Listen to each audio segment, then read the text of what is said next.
ከመደበኛው ጸሎታችን ውጭ በጾመ ፍልሰታ ልንጸልየው የሚገባው ልዩ ጸሎት ምንድነው? እነግራችኋለሁ። ይሄ ቪዲዮ በጣም ስለሚጠቅማችሁ እስከ መጨረሻው በደንብ አድርጋችሁ ስሙት።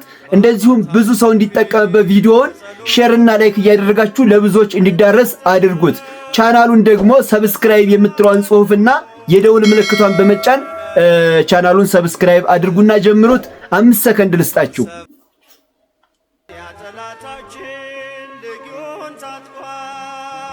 በጣም ጥሩ እንግዲህ እንዳደረጋችሁ ተስፋ አደርጋለሁኝ።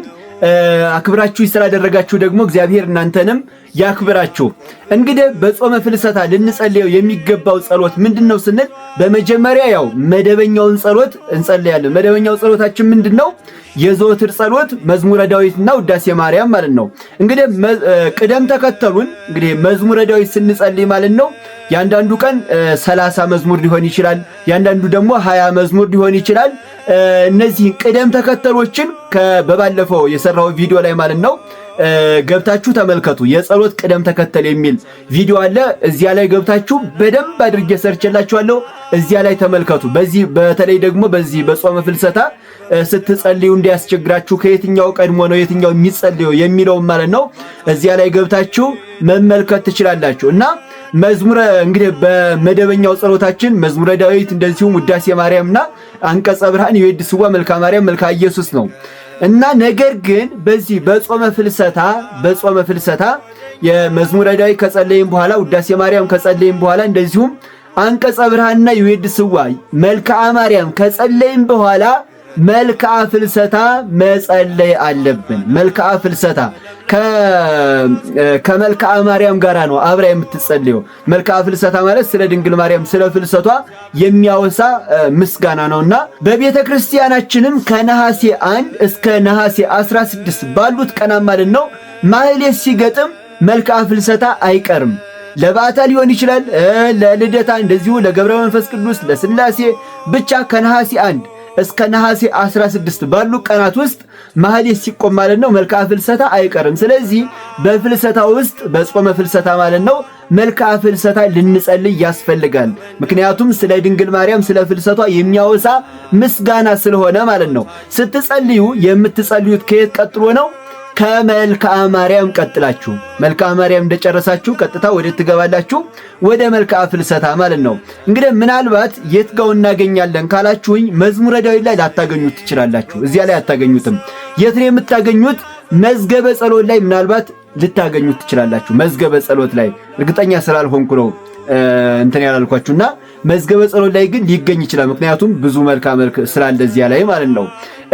ሌላ ደግሞ መልክዓ ጉባኤ ላይ ይገኛል። ግን መልክዓ ጉባኤ ደግሞ መልክዓ ጉባኤ የሚለው መጽሐፍ ማለት ነው ብዙዎቻችሁ ጋር ላይ ይገኝ ስለሚችል መዝገበ ጸሎት ግን ብዙዎቻችሁ ጋር ሊገኝ ስለሚችል እዚያ ላይ ፈልጉት መልክዓ ፍልሰታ ማለት ነው። እና ይሄንን መጸለይ ያለብን ሌላውና ዋነኛው ሰላም ለኪንና ጸሎተ እግዝእትነ ማርያምን 64 ጊዜ መጸለይ አለብን። ከቻላችሁ ነው። ካልቻላችሁ አንድ ጊዜም ቢሆን ጸልዩት። ግን ከቻላችሁ 64 ጊዜ ብትጸልዩት እጅጉን መልካም ነው።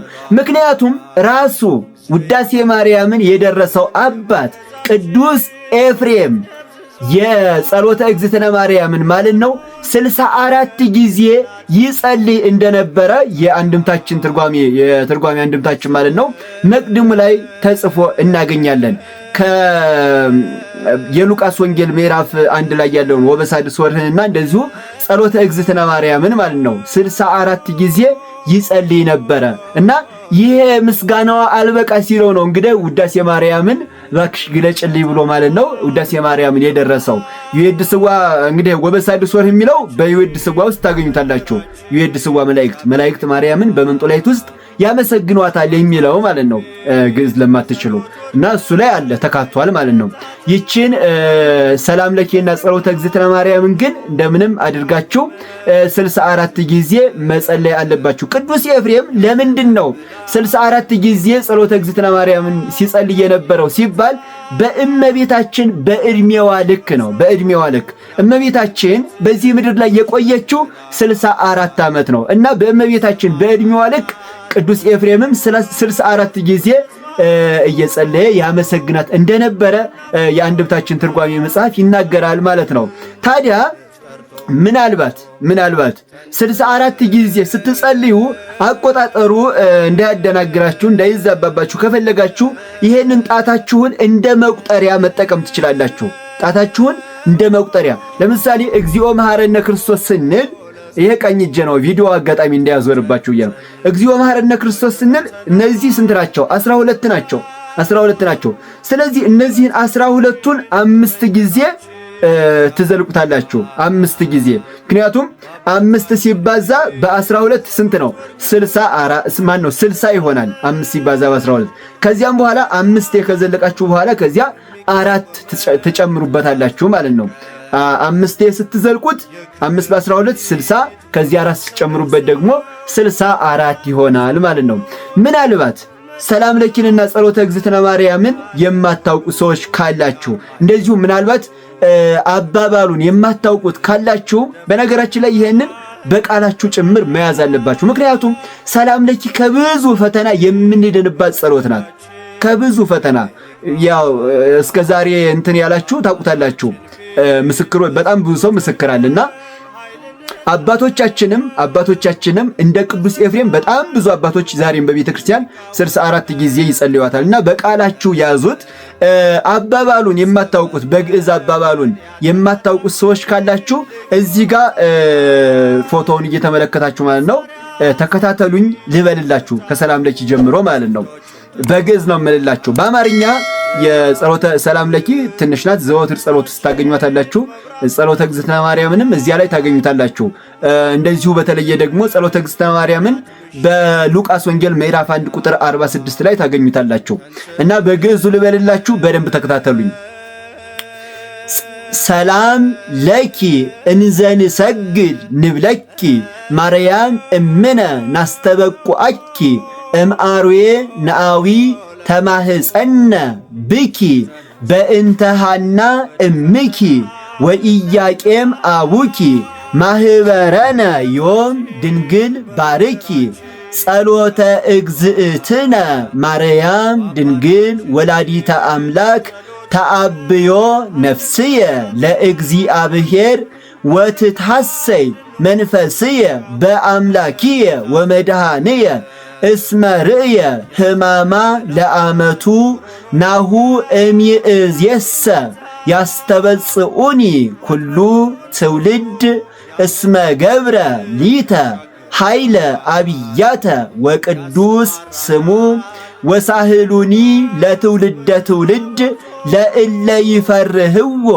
ወገብረ ኃይለ በመዝራእቱ ወዘረወሙ ለእለ የአብዩ ህሊና ልቦሙ ወነሰቶሙ ለሃያላን እመናብርቲሆሙ አእበዮሙ ለትሑታን ወአጽገቦሙ እምበረከቱ ለርሁባን ወፈነወሙ እራቆሙ ለብዑላን ወተወክፎ ለእስራኤል ቁልኤሁ ወተዘከረ ሳህሎ ዘይቤሎሙ ለአበዊነ ለአብርሃም ወለዘርኡ እስከ ለዓለም።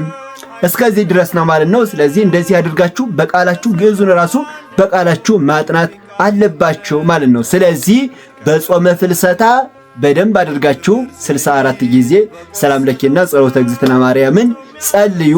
ሌላው እንዳለ ሆኖ እንደዚሁ መልክዓ ፍልሰታም እንደነገርኳችሁ ማለት ነው መጸለይ አለብን ማለት ነው። እግዚአብሔር አምላክ እንድንጸልይ በቸርነቱ ይርዳን። ጸሎታችንን ደግሞ እንደ ቸርነቱ እንደኛ ኃጢአት ብዛት ሳይሆን እንደ ቸርነቱ ልመናችንን ጸሎታችንን ይቀበለን። በሱባኤው የምንጠቀም ያድርገን። እግዚአብሔር አምላካችን ምህረቱንና ቸርነቱን ለሀገራችን ያወርድልን። ሁላችሁም ኮመንት ላይ አምላኬ ሆይ ጸሎቴን ስማኝ እያላችሁ ሁላችሁም ጻፉ። አምላኬ ሆይ ጸሎቴን ስማኝ እያላችሁ ጻፉ። ይሄ ቪዲዮ ለብዙዎች እንዲዳረስ ሼርና ላይክ ማድረጋችሁ እንዳይረሳ። ቤቱ በተደጋጋሚ አሁን ስለምንገናኝ በጣም ጠቃሚ ነገሮችን ስለምለቅላችሁ ማለት ነው ቤቱን ሰብስክራይብ አድርጉት። የደውል ምልክቷንና ሰብስክራይብ የምትለዋን ጽሑፍ በመጫን ማለት ነው። እስከዚህ ታግሳችሁ ስለሰማችሁኝ እጅግ አድርጌ አከብራችኋለሁ፣ እወዳችኋለሁ። እግዚአብሔር ያክብርልኝ። ክብር በሉልኝ።